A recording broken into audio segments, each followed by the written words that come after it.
Have you ever fantasized about vanishing? Simply ceasing to exist in the eyes of everyone who knows you? Starting over somewhere else, where nobody has expectations of you, where nobody knows your name or your past. If you have, you're not alone. This feeling is far more common than most people realize. The desire to disappear isn't about ending your life. It's about ending the life you're currently living. When someone says they want to disappear, they're expressing a deep exhaustion with the person they've become, or the person others expect them to be. They're running from a version of existence that has become unbearable. Your self-concept is essentially the story you tell about who you are. Over time, this can become incredibly heavy. It accumulates like sediment at the bottom of a river, layer upon layer until you feel buried beneath it. Think about all the versions of yourself that exist in other people's minds. There's the you that your parents know, the you that your friends see, the you at work, the you online. Each version comes with expectations, with scripts you're supposed to follow. Maintaining all these versions becomes exhausting. You might start to feel like none of them are really you, or that there's no authentic you left underneath all these performances. This is where the fantasy of disappearing becomes so appealing. It represents a psychological reset button. In your imagination, you're somewhere where nobody knows your name, finally free from the weight of other people's perceptions. You can be whoever you want, or maybe just be, without the constant pressure to perform. Psychologist Carl Jung talked about the persona, the mask we wear in social situations.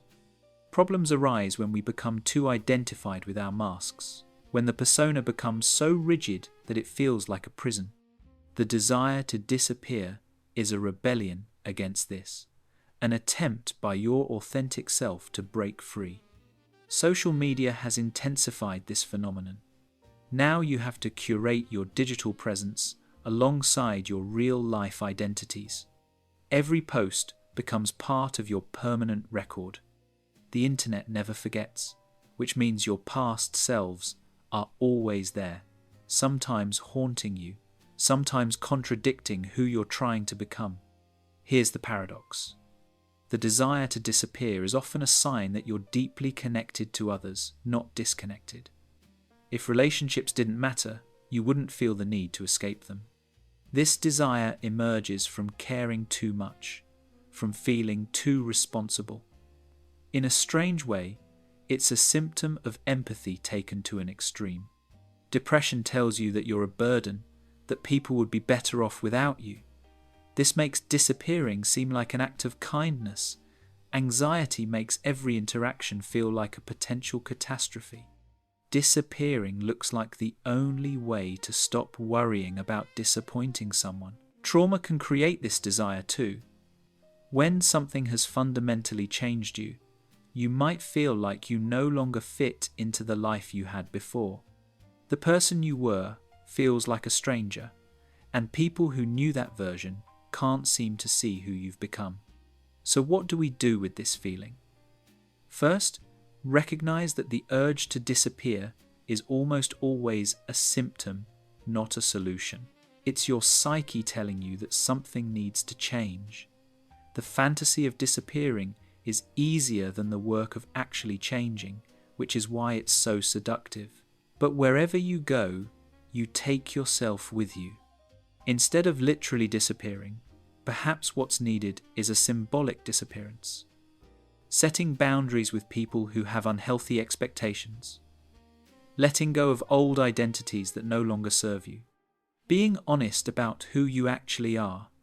These small acts can provide the relief you're seeking without abandoning everything. Sometimes the answer is simpler. Taking a break from social media. Going on a trip alone. Spending time in nature. These temporary disappearances give you breathing room to reconnect with yourself. It's worth examining what you're really running from. Is it the people in your life, or the story you've told yourself about who you're supposed to be? Often, The harshest critic creating the most unbearable pressure is you, and that's someone you can't escape by changing your location. The desire to disappear is also, paradoxically, a desire to be truly seen. When you fantasize about starting over, part of what makes it appealing is the possibility that you might finally be understood for who you really are. But that requires vulnerability. It requires showing yourself authentically. If you're experiencing these feelings intensely, please reach out for help, talk to a therapist, confide in someone you trust, or contact a mental health helpline. These feelings don't mean you're broken. They mean you're overwhelmed, and there are people who can help.